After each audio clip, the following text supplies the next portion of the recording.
Hi, I'm Hal Roberts. This is Bridge City News. Here's some of the top stories we've been following. A homeless advocate speaks out following his arrest at a tent encampment site in Lethbridge. Prime Minister Justin Trudeau spoke about the public inquiry and why he brought in the Emergencies Act during the Freedom Convoy in Ottawa. And we hear how one Christian organization is making a huge difference in the lives of Ukrainians who are struggling to survive during their war with Russia. Your nation, your province, your southern Alberta. From the heart of Lethbridge, it's Bridge City News with Hal Roberts. Thanks so much for joining us. A Lethbridge homeless advocate in our city says he was arrested earlier this week. Chris Raleigh says it took place during the tent encampment cleanup near the Civic Centre track in our city on Wednesday. The homeless occupants had to pack up their belongings and move on from the area as a fence was also being erected. As BCN's Micah Quinn explains now, Raleigh says he didn't even know what he was being arrested for during the altercation with police. Are you being charged or just detained? I don't know. You didn't tell me if I was being charged. Yeah, that's your right to ask. You have cuffs on. Chris Raleigh was led away in handcuffs by members of the Lethbridge Police Service on Wednesday afternoon. Staff from LPS say he was charged under the Petty Trespass Act after failing to leave the area immediately after being told to do so. Raleigh explained what happened at the tent encampment site that led up to his arrest. They started taking people's blankets and stuff that they had packed in garbage bags to take with them, and they were doing it very mean and very aggressively. And so this was while I was on the phone. I had to take a phone call. And so afterwards, I started questioning the officer, why did you throw their stuff away? And he wouldn't answer my question. And he's like, well, you need to move off the property. You're trespassing. And I said, well, the only way I'm going to move is if you either answer my question or arrest me. Raleigh says he will be filing a formal complaint against the arresting officer, Mike Williamson. And it's not because I'm mad at him, it's because when your officers are so overworked and underpaid for the overwork they do, that they're not going to do their job well. They're going to react in ways that they shouldn't react. Bridge City News reached out to the Lethbridge Police Service for comment on the story. They sent us a statement that reads in part, as the city was completing the fencing at 515 Stafford Drive South, Mr. Raleigh entered the fenced area, which is private property. He was advised he was trespassing and directed to leave. He was given multiple opportunities to leave peacefully, but refused and was subsequently arrested. He was released to appear in court December 13th and has conditions that prohibit him from attending within 100 meters of 515 Stafford Drive South. For Bridge City News, I'm Micah Quinn. A not-for-profit group out of Calgary is calling on the province to help disability workers in Alberta as employees have not seen a wage increase in the last 8 years. Dale Sina, who represents a collective of nearly 15,000 workers, has spearheaded an online campaign that has over 5,000 signatures calling for a change. That petition has gained ground where I've had an opportunity to meet with about 19 ministers within the last 6 months. Meeting with those ministers, it's been great. That's either the sitting government as well as the opposition parties, MLAs, just getting the message out there, open dialogue, and creating that awareness. Sina says they'd like to see the government also address the staffing issue, as this is having a negative impact on so many whom they support. There's a huge need for palliative and hospice care here in Lethbridge. That's according to staff from the Guided Journeys Foundation. They're trying to raise money to be able to construct a new hospice for our region.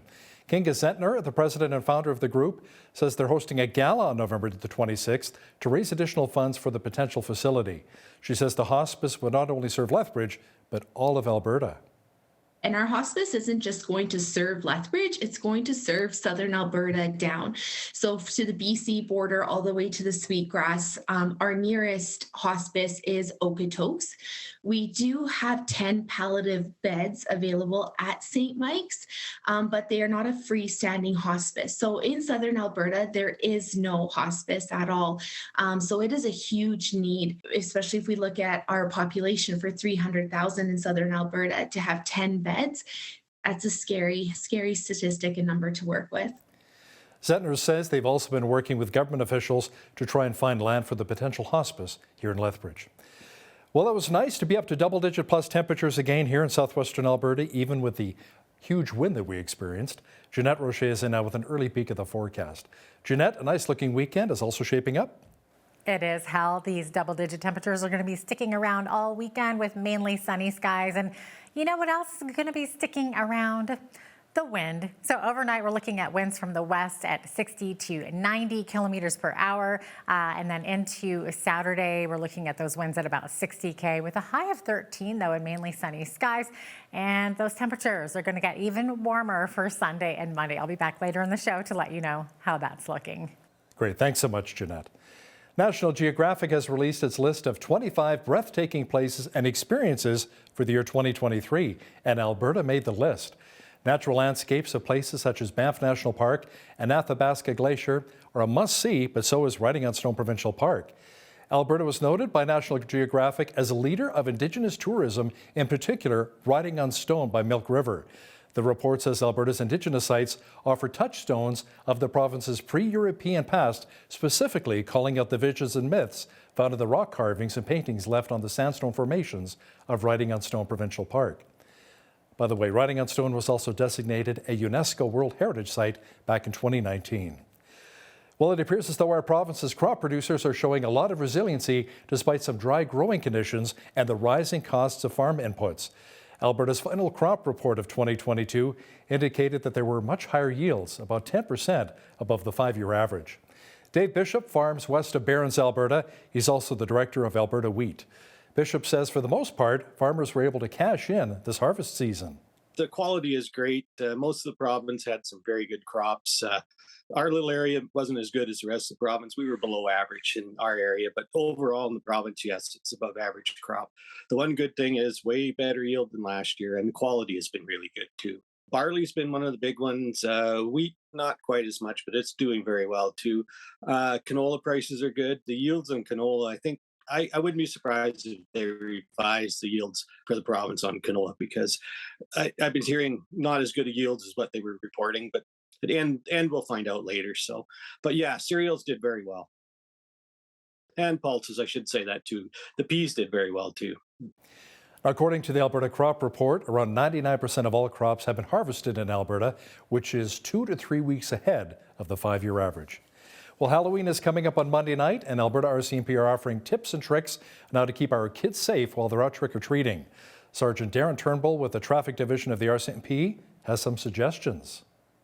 Costumes that are bright in color, lighter in color, and if they're not, then adding on reflective tape or reflective items so that your children can be seen by motorists. It is getting darker earlier at this time of year, so it'll be much safer for them. Of course, to all motorists, we want you to stay safe and make sure that you don't drive under the influence of any drugs or alcohol. Turnbull also says children dressing up for Halloween should not wear masks, which can impede their vision, but instead to wear makeup or face paint. Former Ottawa Police Chief Peter Slowly is defending his reading of intelligence reports that warned of a large convoy that was headed to his city. Slowly is testifying at the inquiry into the federal government's use of the Emergencies Act to, quote, clear the Freedom Convoy protesters. He says there was never just one Freedom Convoy, but multiple convoys that set out from different parts of the country that converged on Ottawa. Slowly is questioning why he was not receiving intelligence on what was coming from federal agencies. I do not recall, and to this day, even with the benefit of hindsight, I do not have any clear impression or saw any clear conclusions that we were going to have anything more than what I was being briefed on by my team. This was going to be a Thursday, Friday, mainly Saturday, Sunday event with the potential for a smaller group to remain behind, but in numbers that we had managed previously. Prime Minister Justin Trudeau says his government called for the public inquiry taking place in Ottawa so Canadians could understand why the Emergencies Act was invoked. Now, many of his critics, including Conservative leader Pierre Poilievre, said it simply was not necessary.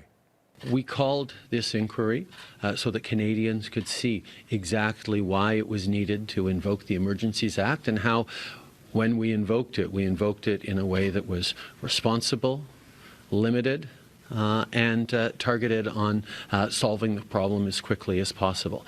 We thank the Commission for its ongoing work. We thank everyone who's participating. I asked from the very beginning to be allowed to appear to share our perspective on this. This was an important and difficult moment in Canada's history, and it's important that the right lessons be drawn. Saskatchewan Conservative MP Michael Cram called out the Trudeau Liberals over their $400,000 tap to taxpayers following PM Trudeau's trip to London, England for the Queen's funeral. Cram says this was unacceptable considering how many Canadians are struggling financially right now.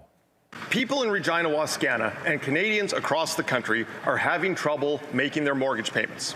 This week, the Bank of Canada increased lending rates by 50 basis points. That was the 6th consecutive rate hike this year. With housing becoming less and less affordable, almost all Canadians are starting to worry about paying for the roofs over their heads. I say almost all Canadians because these difficult economic times seem to have gone unnoticed in the Prime Minister's office. On their trip to London, England last month, the Prime Minister's office managed to rack up $400,000 in hotel bills and other costs. This included one room in particular that cost $6,000 per night. Mr. Speaker, if this Prime Minister can't understand that Canadians are struggling, then Canadians need a new Prime Minister. Prime Minister Justin Trudeau was in Winnipeg today. He spoke with the Ukrainian-Canadian Congress. He will also likely hear requests from the Manitoba government for more money to help Ukrainians who are fleeing the war with Russia. Premier Heather Stephenson says Manitoba is happy to have welcomed close to 12,000 Ukrainian refugees since the Russian invasion began last February. But she says the province needs federal money to help pay for housing, health care, education, and other needs for the new arrivals. Ukrainian soldiers are holding their position against the Russians on the outskirts of the eastern city of Bakhmut using mortars fired from holes dug in the ground. Оборона, лізуть, ми відбиваємо їх, обороняємо свої позиції.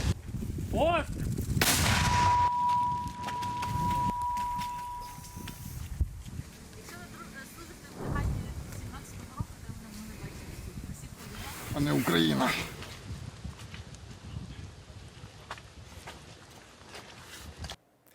Samaritan's Purse has served more than 6 million people throughout the first 7 months of their response in Ukraine.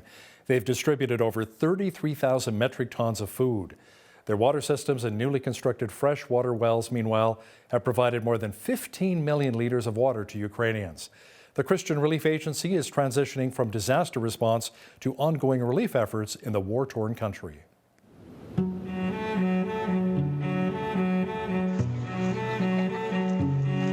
I think one of the greatest ways that I have seen God move in the country is just with this incredibly palpable hope. We pray you will camp the strongest angel around this person. It is very easy for those who are deepest in the conflict zones to lose hope. They are experiencing war and conflict and destruction and death on a daily basis.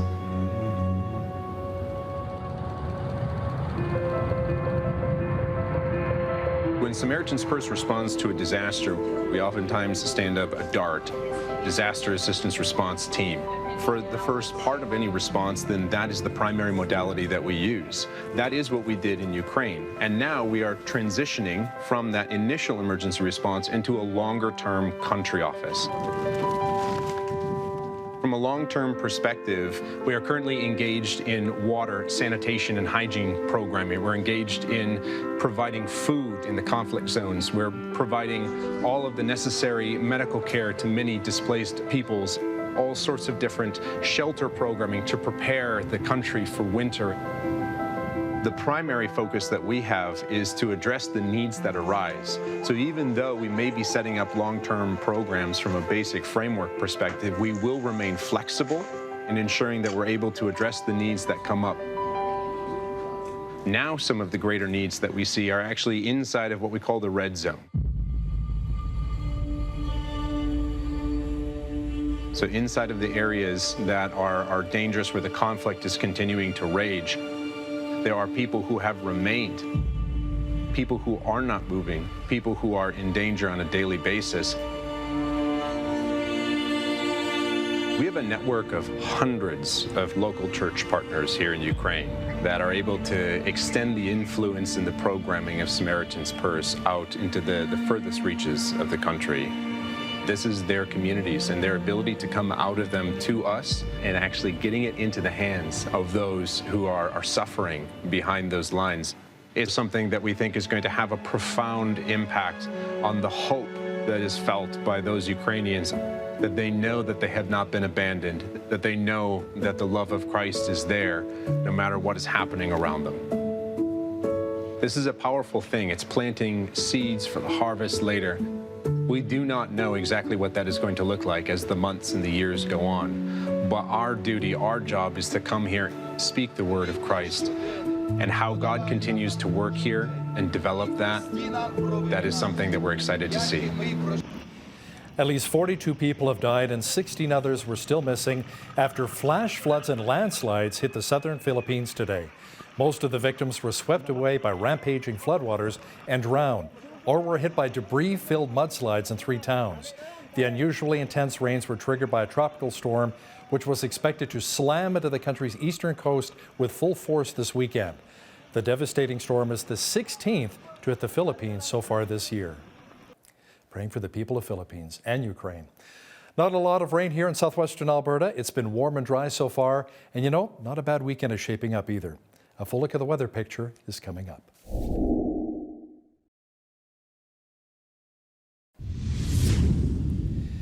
Well, we had some gusty winds again today across many parts of southwestern Alberta.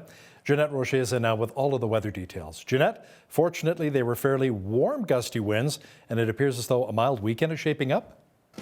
It is going to be very mild, Hal, albeit very windy, as you had mentioned. We're looking at 90K gusts this evening and 60K gusts on Saturday, but 13 degrees, that temperature climbing up to 15 for Sunday.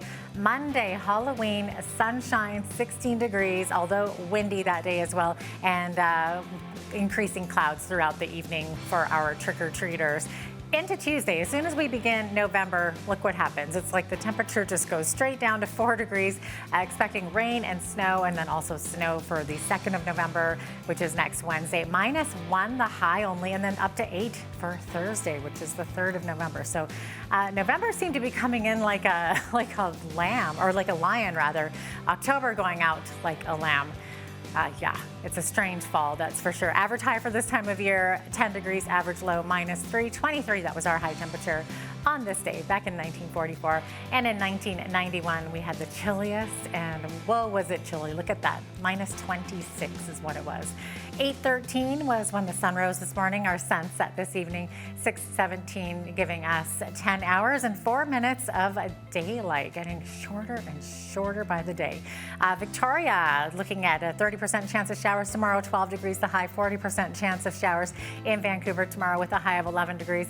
11 also the temperature expected tomorrow in Edmonton, and Calgary's high, 10 degrees with mainly sunny skies, and we're looking at 20 to 40K winds for both Edmonton and Calgary tomorrow. For the rest of the prairies, mainly sunny skies in Saskatoon and Regina, but a lovely high of 14 tomorrow in Saskatoon, 9 degrees the high in Regina. Winnipeg sitting at 14 tomorrow with a mix of sun and cloud, and looking at 30 to 50K winds for those prairie cities as well. Now there's a frost advisory in effect this evening for Toronto, and fog patches in the morning, but mainly sunny skies tomorrow, high of 14 degrees. Ottawa sitting at 15 tomorrow, and 14 is the high tomorrow in Montreal with mainly sunny skies as well. As we look to Atlantic Canada, we're seeing a high of 13 in Fredericton, same thing for Halifax, same thing for Charlottetown. Going to be kind of lovely all the way around there, 10 degrees the high in the St. John's, Newfoundland with 50K winds by the water. So there you have it, that is your forecast. Are you tired of high energy bills? Today's weather report is brought to you by Ridge Utilities, providing competitive rates for electricity, natural gas, and internet while investing back in communities across southern Alberta. Federal Finance Minister Chrystia Freeland announced that she will deliver her fall fiscal update next Thursday. It will provide a clearer look at our country's federal finances. The Liberals will also share their outlook for the economy amid fears of a potential recession sparked by rising interest rates aimed at corralling high inflation. Freeland says her government is focused on fiscal discipline in order to avoid further fueling inflation that has affected the cost of living, including grocery bills. Monthly updates from the Finance Department have shown that federal finances have been improving as revenues have risen and pandemic spending has wound down. Tesla billionaire Elon Musk has officially taken over Twitter. This follows a protracted legal battle and months of uncertainty. It is still unclear, however, what he will do with the social media platform. The New York Stock Exchange suspended trading of the company's stock as the takeover means Twitter is being taken private. A filing with the securities regulators shows the shares will be delisted on November the 8th. There are reports that Musk has already ousted 3 top Twitter executives, and he allegedly plans to axe 75% of the company's 7,500 employees around the world.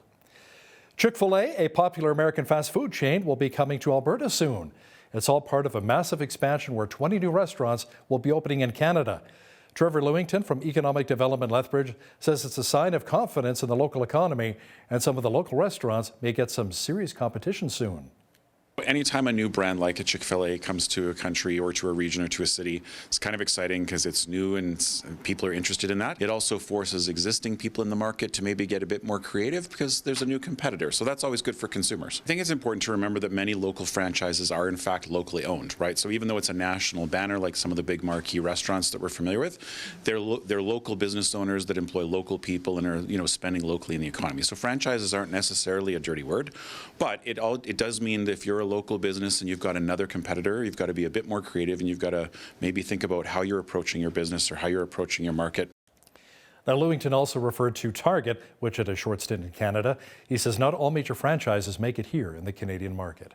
Now, here's a look at today's markets. The TSX was up 119 points on the day to finish at 19,471. The Dow was up 828 points to 32,861. The S&P 500 was up 93 on the day to 3901, and the Nasdaq was up 309 points to 11,102. West Texas Intermediate Oil was down 81 cents to 88.27 US per barrel. Natural gas was down 8 cents to 5.79 US. Gold was down 18.84 to 16.44.68 US an ounce, and silver was down 34 cents to 19.26 US an ounce. Feed wheat is at $12.65 per bushel, barley's at $9.90, canola's at $19.57, and corn is at $12.09 per bushel. Live cattle were down $1.03 to $150.38, feeder cattle were down 25 cents to $177.88, and lean hogs December contract was up 98 cents to 86.10. The Canadian dollar was down slightly over the past 24 hours to 73.50 US.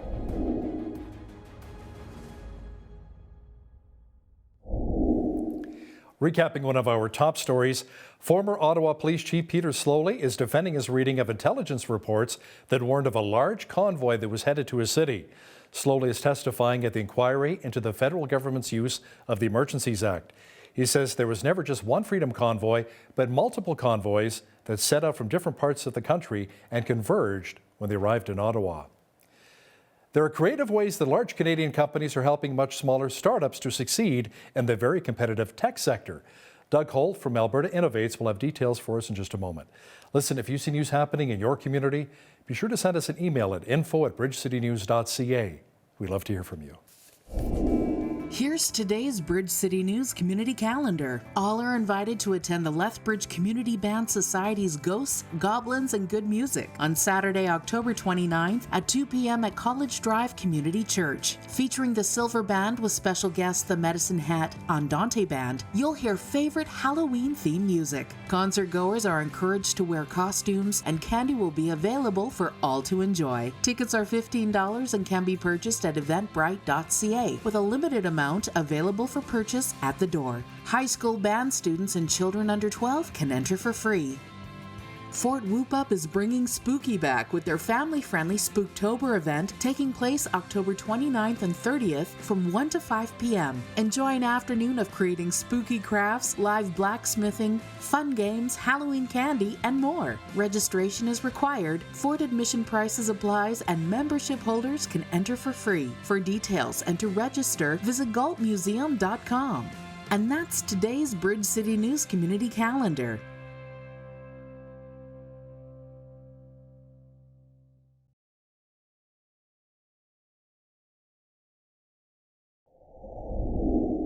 province of Alberta is positioning itself as an internationally recognized technology and innovation hub that attracts talent, business and job creating investment from across Canada and around the world. Joining me to discuss innovation in Alberta is the Vice President of Investments with one of the province's largest research and innovation agencies, Doug Holt with Alberta Innovates. Doug, welcome to Bridge City News. Hi, thanks for having me. So Doug, can you share the vision of Alberta Innovates? Well, Alberta Innovates exists to support entrepreneurs and researchers across Alberta in everything from digital health to clean energy to smart agriculture to artificial intelligence and emerging technologies. We really are the province's research and innovation engine.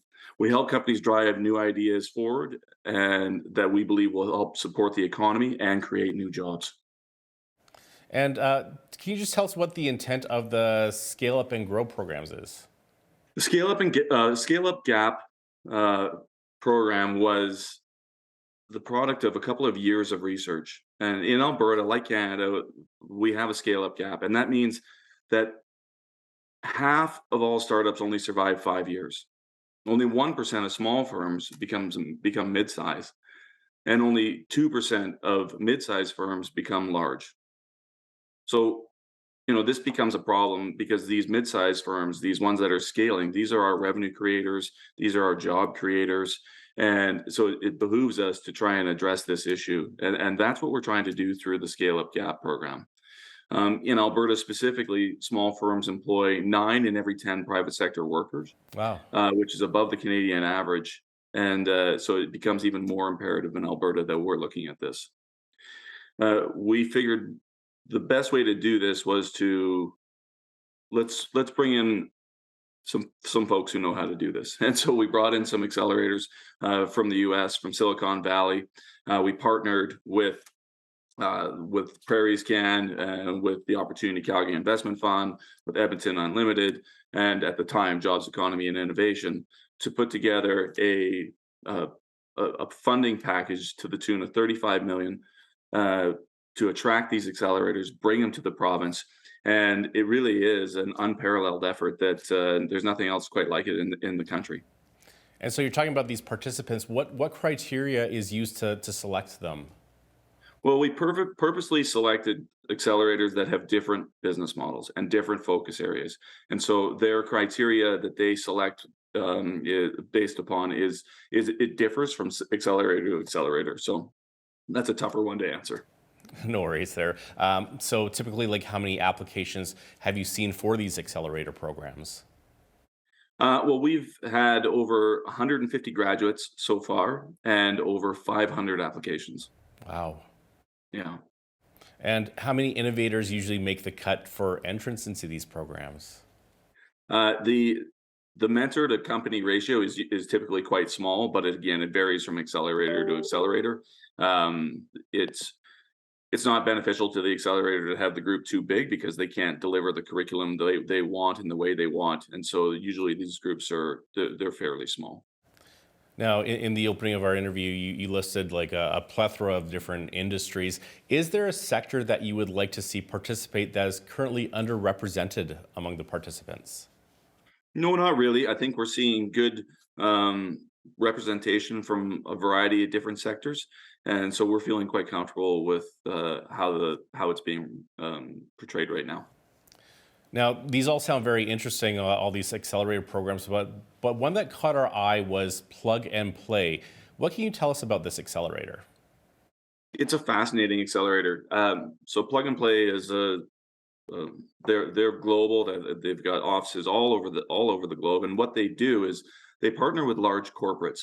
They determine what some of the big challenges are that are facing these corporates, and then they set to the task of working with them to find startups that can address these big challenges. So it's a win for the big companies, and it's a win for the startups.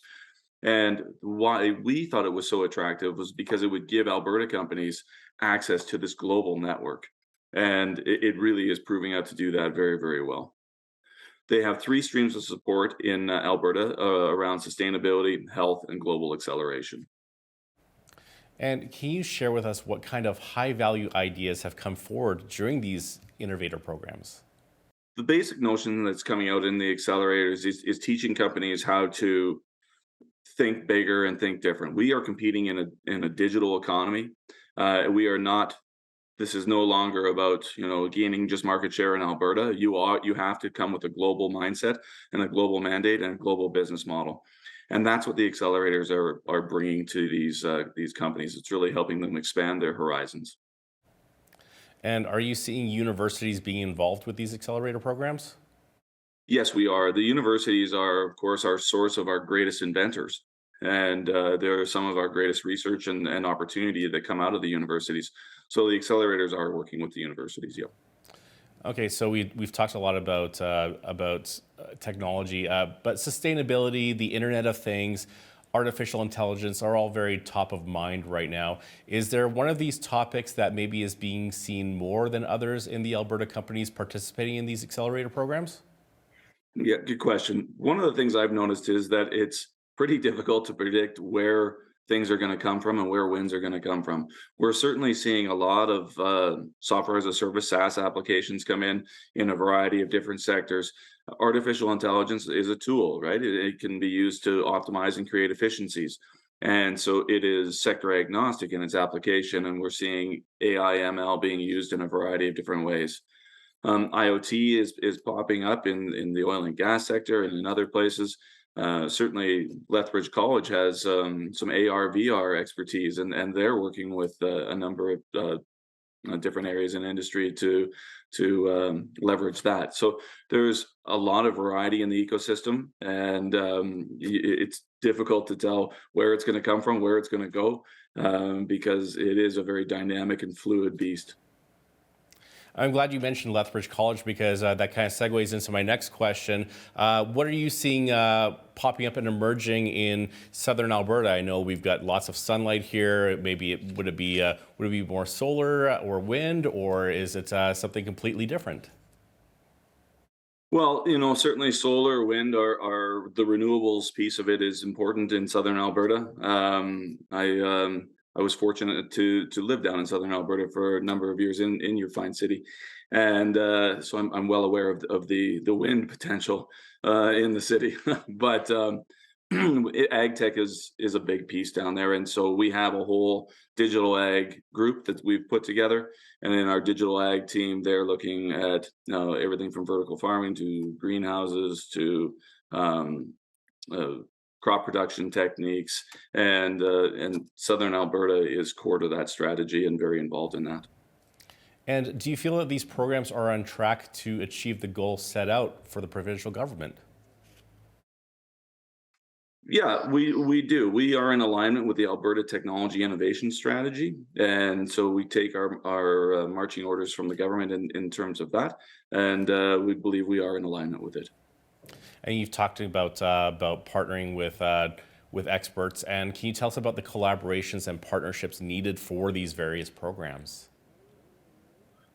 Well, fundamentally, as I said earlier, we're competing on a global stage, and we are a province of about 4.5 million people.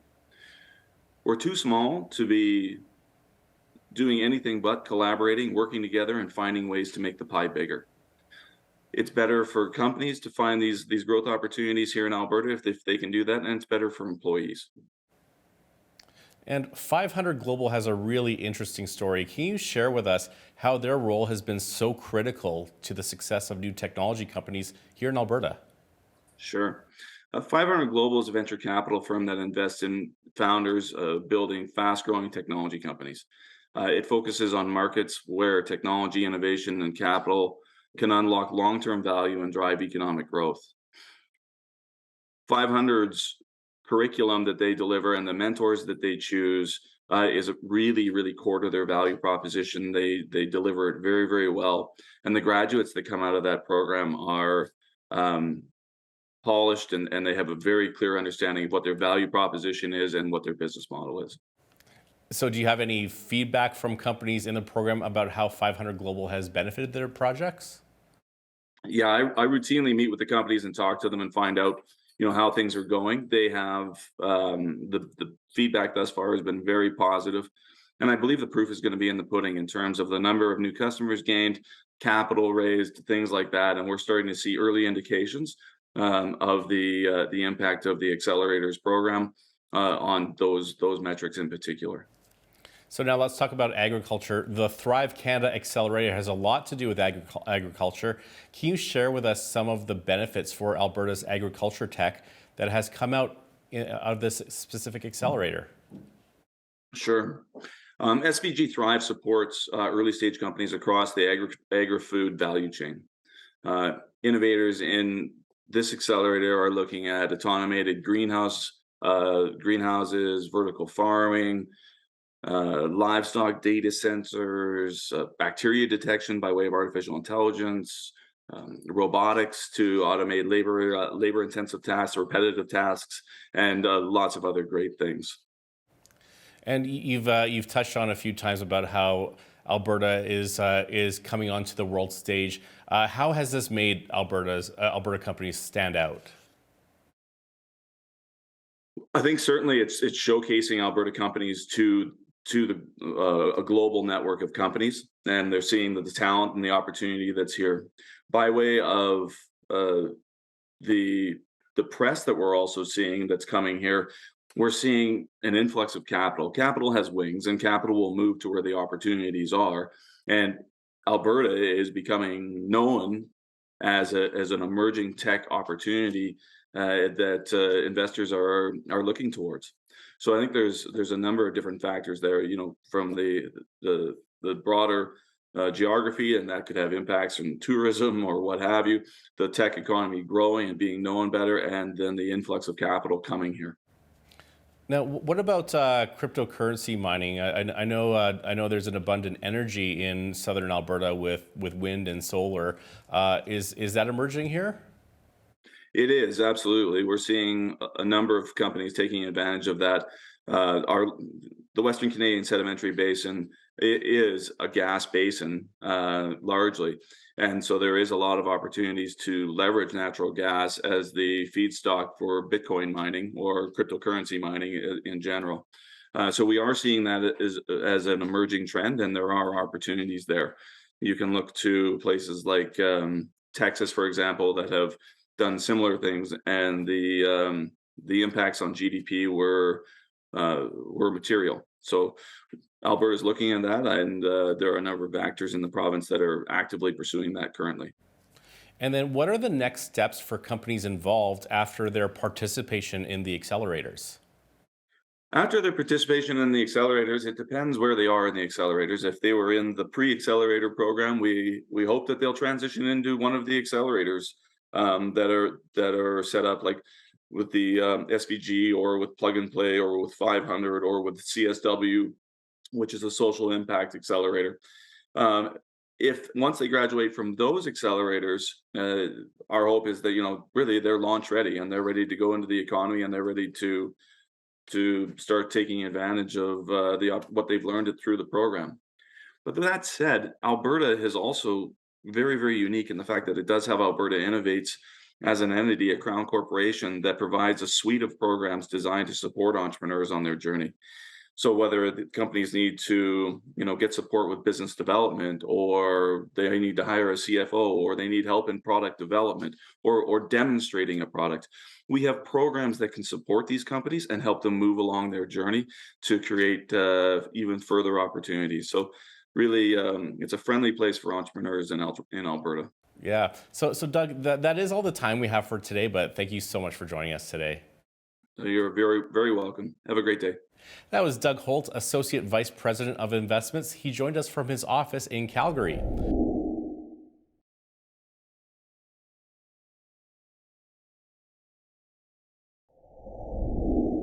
Health and wholeness is a quest for many. People have different thoughts on supplements, doctors, and healthcare. So what role should nutrition play in our public healthcare system, and what role should personal responsibility play in the ways of our health? Joining me to discuss health, lifestyle, and nutrition is Chris Robinson from Lethbridge's own Purple Carrot. Chris, thanks so much for joining me today. Thanks so much for having me. I'm excited to be here. Awesome. Okay, so Chris, you're a nutritional consultant, right? And you've been a longtime entrepreneur in Lethbridge, and Your store has just recently moved, or I guess expanded is probably a better way to say that. So maybe just give us a quick little backstory on why you moved. We opened just over 5 years ago, and we started really little, and we didn't expect to grow so quickly. We have a lovely, loyal customer base here, and there's so many wonderful local companies, and we found we outgrew our space really, really quickly. So we were full. We had no room in our store, and so we needed to expand. So we moved down the street to the old Shots building, and now we have 3 times the space. So Yeah, it's interesting. I know we were talking a little bit beforehand about kind of like the need for these healthcare foods or health like nutritional foods now, these stores that carry these kind of products and stuff. So does that kind of tell you a little bit about the choices that people in Southern Alberta are making? yeah, for sure. I mean, you mentioned earlier that, personal responsibility. We all need to be responsible for our own health, and our choices we make have a huge impact on our health. What foods we put in, the air we breathe, the people we spend time with, and how much time we get out in the sun. There's what we believe, so many things like that, they actually affect our body. And so we want to provide a place where we can provide those things that people need to feel better. And when we take time to take care of ourselves, our health is better. We want to be a part of that for other people. Now, have you always been into health and nutrition? Absolutely. I grew up in the coast. My parents are super healthy hippies, tie-dye, jean shorts, that sort of thing. We grew wheatgrass in our dining room growing up. My doctor, 30 years ago was prescribing vitamins. I saw a chiropractor years ago before it was cool. We grew all our veggies. And for me, it was a part of how I grew up. It's a part of who I am. The smell of a health food store is home to me. So then when you came from the coast to Southern Alberta, did you notice there was a huge gap in the market? And is that why you started your business? Yeah, absolutely. Yeah, I moved here just over 15 years ago, and I found I was having to go everywhere. And then when I started my nutritional consulting business, I was sending my clients everywhere. And so my business partner, Kathy, and she was my receptionist at the time. We were like, man, what could we do? And like, let's open our own store of all of our favorite things. And then that way we have a one central spot, for us to go to, but for the people who were, supporting and what have you, that they have somewhere to go to as well. Yeah, absolutely. So as a nutritional consultant, what changes have you noticed in the local population, let's say like in relation to diet? I think people are looking to do better. We've noticed in the last few years, oh shoot, there's some stuff going around that could affect our health. And so people are thinking about that. What can I do to make myself healthier? And so we have people coming in, what can I do to support my immune system? What can I do to prevent illness? What can I do this winter? What have you? How do I support these systems in my body? And so we're seeing a lot more of that than we were 2 years ago. A lot more questions on immune support and how do I be healthier? How can I ward off infections? So what do you tell them? How do you ward off infections? Well, I think the biggest thing is take care of your body. We need to eat good nutrient dense foods. The more nutrients we get in, the more we eat for a reason. We eat to get nutrients. So we need to make sure we're eating nutrient dense food. We're eating lots of vegetables. We're eating fruit. We're eating good quality foods, and we're not eating too much sugar. I mean, sugar in particular, if you can cut down or cut out sugar, that's the best thing you can do for your immune system. So I always tell people, get in lots of good and try not to get in too much bad. Okay, there you go. That's great advice. I have a real problem with sugar myself. I'm a sugar well, it's so addictive. It's more addictive, they say, than cocaine. Like, oh my goodness, it's bad, and it's so common. And young kids all the way up to our seniors. Yeah. It's addictive, and it tastes delicious. I'm in trouble. But there's so many really good healthy foods that are delicious too, and I think that's something people miss. We don't realize that you can eat healthy, and it doesn't have to be like you're eating cardboard every day. You can eat really delicious, amazing, healthy foods, and they taste good, and they're good for you. So now, what about food sensitivities. This is a lot, like a huge topic that's come up lately over the past more recent years. I know I myself have certain food sensitivities. So, I know there's many ideas about the sources and causes, but can you maybe give us an example about how you could suggest a path to managing these food sensitivities? Yeah, and that's actually the basis of my practice. I predominantly deal in food sensitivities and intolerances. And there's a variety of theories as to why this would happen. And in my opinion, in my experience, I think it's a perfect storm of a bunch of things. So stress will affect that. Chemical exposure, chemical is probably not the appropriate word, but toxin exposure, pesticide exposure. Our bodies have systems in place to naturally encourage elimination of toxins, but we're so bombarded by what we put in our hair, what we put on our skin, what's sprayed on our food, what's painted on our walls. I mean, we're exposed to so many toxins. We're adjusting how we're growing our food. We're doing weird things to our food. When you look at the ingredients, you go to the store and you look at that list of ingredients on there, we don't know what half of them are. So we're looking at preservatives and what have you. Like there's so much imbalance when we're constantly, bombarding ourselves with antibiotics and what have you. We deplete our good bacteria. And there's so much research on the microbiome now and our good bacteria. So when our microbiome is out of balance, that's a factor. So there's so many things that play in. And so if we're looking at improving or trying to ward off or trying to avoid food sensitivities, it's eat a variety of different foods. So don't eat the same thing every day. That's key. So overconsumption is another big cause of sensitivity. If you're eating the same thing every day for breakfast or every day for breakfast, lunch, and supper, what have you, your body can become overwhelmed with that. So eat a variety of foods. Again, eat nutrient-dense food. Eat foods where you know where that food came from. Where does an apple come from? A tree? Where doesn't it come from? We know where certain foods come from. So eat real foods. Do you know where FD&C yellow came from, or disodium guanylate, or propylene glycol, or those weird things that are in our food? We shouldn't be eating those things. So eat real foods. Eat less sugar again, and affect your immune system. And de-stress is huge. But there's a lot of things. Reduce your toxin exposure. That's really important. So would you say then eating organic is maybe the way to go? I'm a fan of eating organic for sure. I try and eat as much organic as possible. To me, it just makes sense. If there's less spray on there, there's less things that my body has to deal with. So the cleaner food that I can eat, the less work my detoxification pathways have to do, the less work my liver has to do, the less work my kidneys have to do, and that's good for me. So that's what I want. So like I said, less toxin exposure. And if one of the ways I can reduce toxins is by making sure they're not on my food, I do that for sure. Yeah, that makes a lot of sense. So would you say that food sensitivities are the same as allergies, or are they maybe two different things?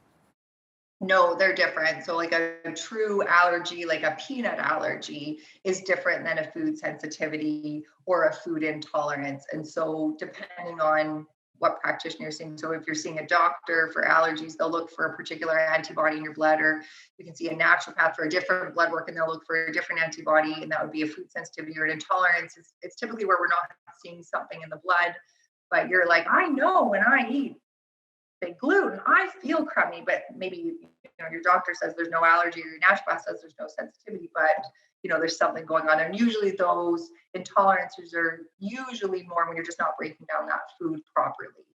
So lack of enzymes, which would be another cause of food intolerances. We're just not breaking down our food properly. I guess how you're living, a lifestyle, even a healthy home, for example. How does a home relate to allergies with food sensitivities? Is there a relationship there? Oh, it's huge. For sure. I mean, and it's sort of what came first, the chicken or the egg. So if we have food sensitivities, we're going to be more likely to be reactive to other things in our environment. If we're reactive to things in our environment, that can affect us having more food sensitivities. And so again, when we look at our air fresheners and our hairspray and our cleaning supplies, and there's some really alarming and compelling information about our cleaners we use in our house, about I never like to name names, but the Febrezes or the Glade plugins and what have you, and the toxicity that those cause. Yeah, and those typical ones that you pick up at the grocery store or wherever, right?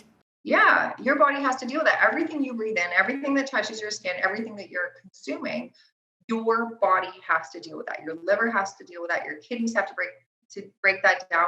We have to try and get rid of that. And a lot of the times we just can't keep up. We can't keep up to the toxic load we're exposed to. We should be able to. Our body should be able to do it on its own, but we can't. And so eliminating those toxins in our house are huge. And there's some really incredible studies, and sorry, I should have had one off the top of my head and I don't, but the correlation between allergies and toxins in the home and how many health problems they cause. That's interesting. So, I mean, we want to have a clean home, obviously. So what is the alternative then if you don't want to break out that Mr. Clean or whatever?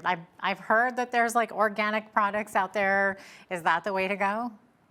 Yeah, there's lots of cleaner products out there. I mean, really, in all honesty, most of those products make the job easier. They're going to melt away the scrubbing bubbles, that sort of thing. So it's elbow grease. Elbow grease is your biggest alternative. And so, vinegars and baking sodas, super simple, super cheap. They work well. You just got to work a little harder for that. But there are a lot of products out there. We carry all sorts of natural cleaners and what have you that work really well, and they smell good.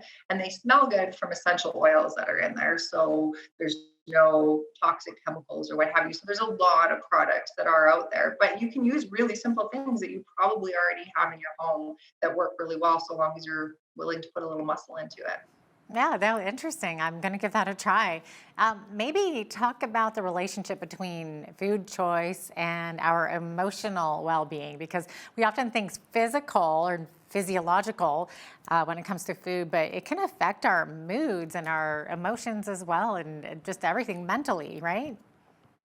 Oh, for sure. I mean, they talk about in natural medicine or in the natural health industry, the gut-brain connection, and it sort of goes both ways. So if your guts are unhappy, you have an imbalance in your microbiome, there's too many bad guys, not enough good guys, that can affect your mental well-being, and vice versa. So if you're stressed, if your cortisol levels are high and you're running ragged and what have you, that's going to affect that. And so we'll see that, oh, I got butterflies in my tummy, or, I'm nervous. So people will sometimes have to run to the washroom if they're nervous. And so it goes both ways. And so when we have a healthy diet, and we have a healthy gut, that can affect our mental well-being. And when we work hard at having a happy mental well-being and we're doing the things we need to do, we're having self-care, we're getting outside, maybe you're meditating or praying or doing whatever you do to calm yourself, that will have a positive impact on your digestive system and therefore the rest of your health as well. So it goes both ways. Do you have maybe an example of a really dramatic change in one of your clients who maybe switched their lifestyle like this, maybe switched to these organic products or switched to organic foods instead? What kind of a difference did it make in them? Oh God, I have hundreds of stories. One of my favorites is one more recently. It was a customer came into the store, and I knew her a couple of different ways. So she wasn't actually my client, but she came in the store and she's like, I'm so inflamed, my joints hurt, my feet hurt, I'm having hot flashes all night, I feel terrible. And I was like, okay. So I suggested that she follow an anti-inflammatory diet. So basically an anti-inflammatory diet is we take out foods that cause inflammation. So I find dairy, gluten, corn, sugar are the big ones. So I suggested she pull out those foods and increase her vegetables.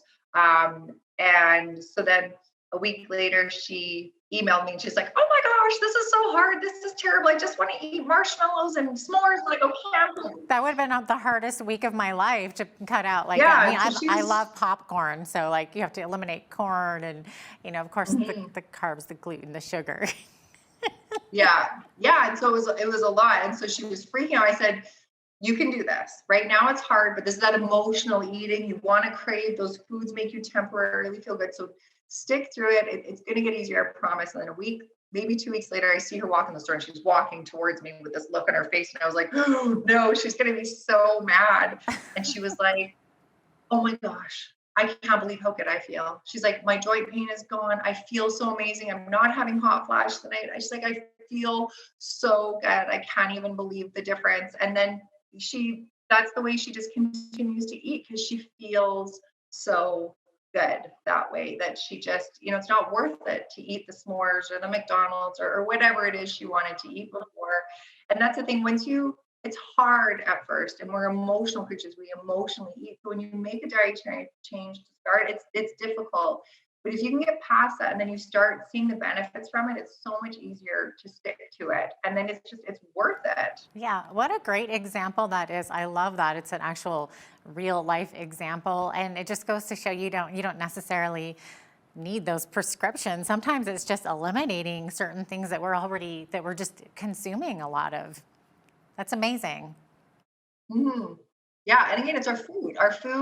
Your food is your foundation for your health. We have to start with food if we want to be healthy. And vitamins and supplements and herbs, man, they have a place. And again, I could tell you a million stories about those where I'm blown away at the results. But you can take the best vitamin in the world or the best this in the world or what have you. If you don't have that foundation in place, if eating well and drinking lots of water, nothing's going to improve. So we want to start with that foundation of a good diet. Yeah, fantastic advice. Chris, thank you so much. It looks like we are out of time, but we appreciate you coming on today and educating us like this. My pleasure. It's my favorite thing to talk about. That's great. Chris Robinson is the owner of Lethbridge's own Purple Carrot and a nutritional consultant. We're so glad to have her on today. I'm Jeanette Roche on behalf of all of us here at Bridge City News. Thanks for watching.